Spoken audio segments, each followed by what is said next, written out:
Alright, so I did a little update on what I've been working on and posted some photos on Facebook, but I thought I'd do a little video for YouTube.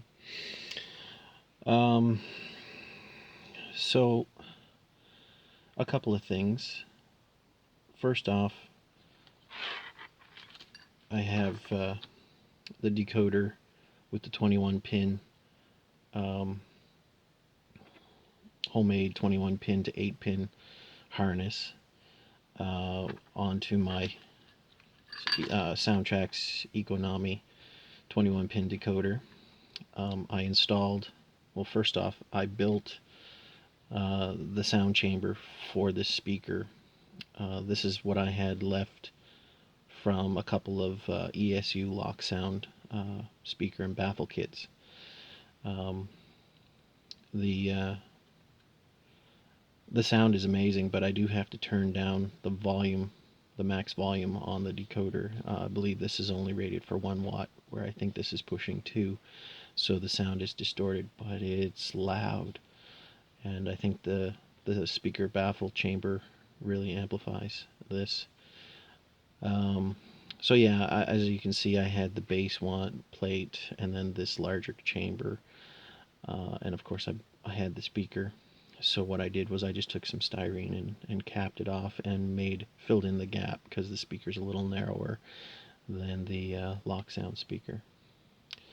Could easily pop this on and make sure everything is connected properly. And yeah, let's turn this on.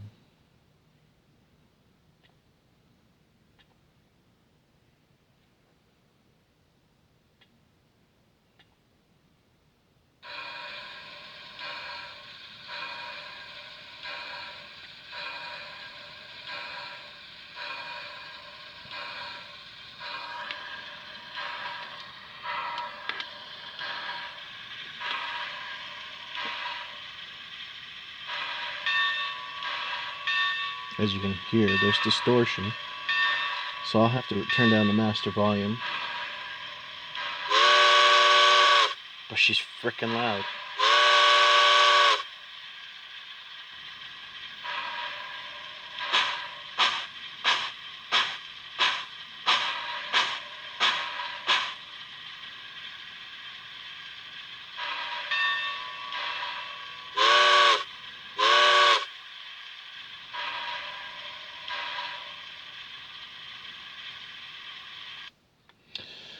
So yeah, this project has a lot going for it. So the decoder's pretty much set up. Um, the next thing I did was I took the weight off of the tender, and I milled down, I cut off all of the little nubs for the decoder on the light board that came with it, of course, and chose not to go with a decoder that would fit with one of these. So now all of the things will lay flat. I've decided to not go with the current keeper at this point. I don't want to get into soldering onto the decoder board at the moment. I thought I could just get away with attaching it to the blue and the black, but it created a short for the decoder, so at this point I'm not going to use it. So instead I decided to go with changing out the original wheels. These are the original wheels,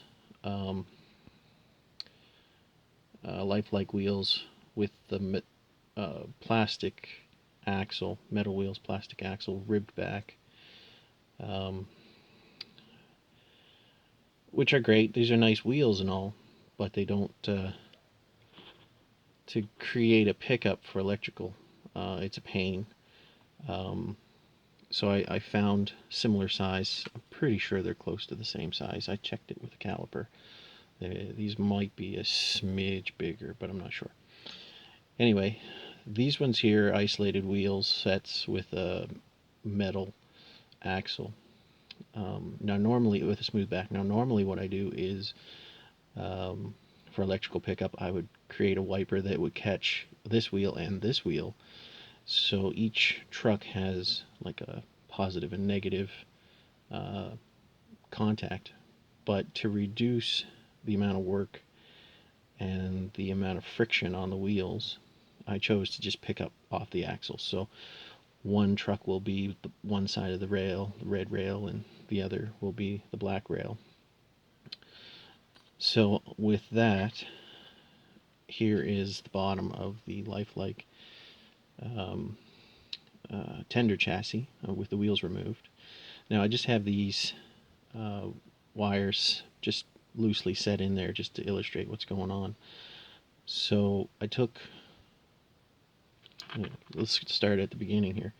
I took an old Atlas Kato light board that I would have probably pulled this from an RS3, and I removed, I don't know if this is brass or if it's whatever, what am I thinking, phosphor bronze, I'm not sure, either one. Needless to say, I removed one side of it, and then of course I cut it apart to get two wipers. And then it's almost as if this chassis was made to pick up power. There are these holes through the truck, and then there's this slot, rounded slot, that almost looks like it was made for a wire to be pushed through the truck up through the chassis and allowed to turn. So anyway, I fed this wire through and soldered it to the thicker wire, the brass, phosphor bronze, I'm not sure what it is, wire. And I'm going to probably just put a dab of hot glue there to hold it in place and bend these so it catches the axle of the new wheels. And what I've done was I kind of did it color coded. The right rail will be red and the black rail will be black, or the left rail will be black. And you'll see I'll just pull this through and kind of fit it into that slot. Give it a pull, and there it is. So I'll put a dab of hot glue there, and then with these wires I'll route it through and just connect it to the red and the black of this connector here. This is a female end of an 8-pin plug, and then I'll replace the weight and get things geared up to finish up. And then I'll have two truck pickups here on the tender as well as on the locomotive. So this will make life easier over bad rails or dirty track or long points at a switch. So hopefully it'll pick up power and keep things going to hopefully augment the need for the Keep Alive. So this is the Keep Alive that I had on other videos that I built using Larry Puckett's, the DCC guy's model. It seemed to work, as I said, when I did have it on the red or the blue and the black input on the decoder, but it created a short and didn't seem to work so well with the Economy. So I'll mess with that on a different locomotive when I want to. Anyway, I'm going to continue on, finish doing the power pickup on the tender, and move on to finishing up some of the install. Thanks for watching.